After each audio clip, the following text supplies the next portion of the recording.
ಯಾದಗಿರಿಯಲ್ಲಿ ದಂಧೆಕೋರರ ನಡುವೆ ಮಾರಾಮಾರಿಯಾಗಿದೆ.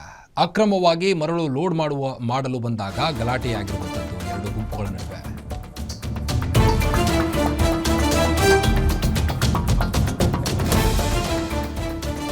ಯಾದಗಿರಿಯಲ್ಲಿ ದಂಧೆಕೋರರ ನಡುವೆಯೇ ಮಾರಾಮಾರಿಯಾಗಿದೆ. ಅಕ್ರಮವಾಗಿ ಮರಳು ಲೋಡ್ ಮಾಡಲು ಬಂದಾಗ ಎರಡು ಗ್ಯಾಂಗ್ಗಳ ಮಧ್ಯೆ ಗಲಾಟೆಯಾಗಿರುವಂಥದ್ದು. ಎರಡು ಗುಂಪುಗಳ ಮಧ್ಯೆ ಮಾರಾಮಾರಿಯಾಗಿ ಓರ್ವನಿಗೆ ಗಾಯಗಳಾಗಿವೆ. ವಡಗೇರ ತಾಲೂಕು ಹಯ್ಯಾಳ ಬಿ ಬಳಿಯ ಕೃಷ್ಣ ನದಿ ತೀರದಲ್ಲಿ ಆದಂಥ ಘಟನೆ ಇದು. ಹಂಚಿನಾಳ ಗ್ರಾಮದ ವಿಶ್ವರಾಜ್ ಎಂಬಾತನ ಮೇಲೆ ಹಲ್ಲೆಯಾಗಿದೆ. ಮರಳು ಲೋಡ್ ವಿಚಾರವಾಗಿ ಆದಂಥ ಘಟನೆ ಇದು.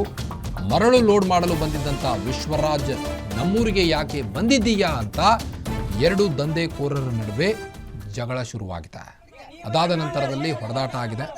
ಹೊಡೆದಾಟ ಆದ ನಂತರದಲ್ಲಿ ಒಬ್ಬನಿಗೆ ಹಲ್ಲೆ ಮಾಡಿ ಗಾಯಗಳು ಕೂಡ ಆಗಿವೆ. ತಲೆಗೆ ಜಾಕ್ ರಾಡ್ನಿಂದ ಹಲ್ಲೆ ಮಾಡಿ ಗಂಭೀರ ಗಾಯಗೊಳಿಸಿದ್ದಾರೆ. ವಿಶ್ವರಾಜ್ಗೆ ಕಲಬುರಗಿಯ ಖಾಸಗಿ ಆಸ್ಪತ್ರೆಯಲ್ಲಿ ದಾಖಲಿಸಿ ಈಗಾಗಲೇ ಚಿಕಿತ್ಸೆ ಕೂಡ ನೀಡಲಾಗ್ತಾ ಇದೆ. ಶಹಾಪುರ ಪೊಲೀಸ್ ಠಾಣೆಯಲ್ಲಿ 5 ಜನರ ವಿರುದ್ಧ ಕೇಸ್ ದಾಖಲಾಗಿದೆ. ಈಗ ಅಕ್ರಮವಾಗಿ ಮರಳು ಲೋಡ್ ಮಾಡಲು ಬಂದಾಗ ಬೇರೆ ಗ್ಯಾಂಗ್ಗೆ ನೀವ್ಯಾಕಿಲ್ಲಿ ಬಂದಿದ್ದೀರಿ ಅಂತ ಕೇಳಿದ್ದಾರೆ.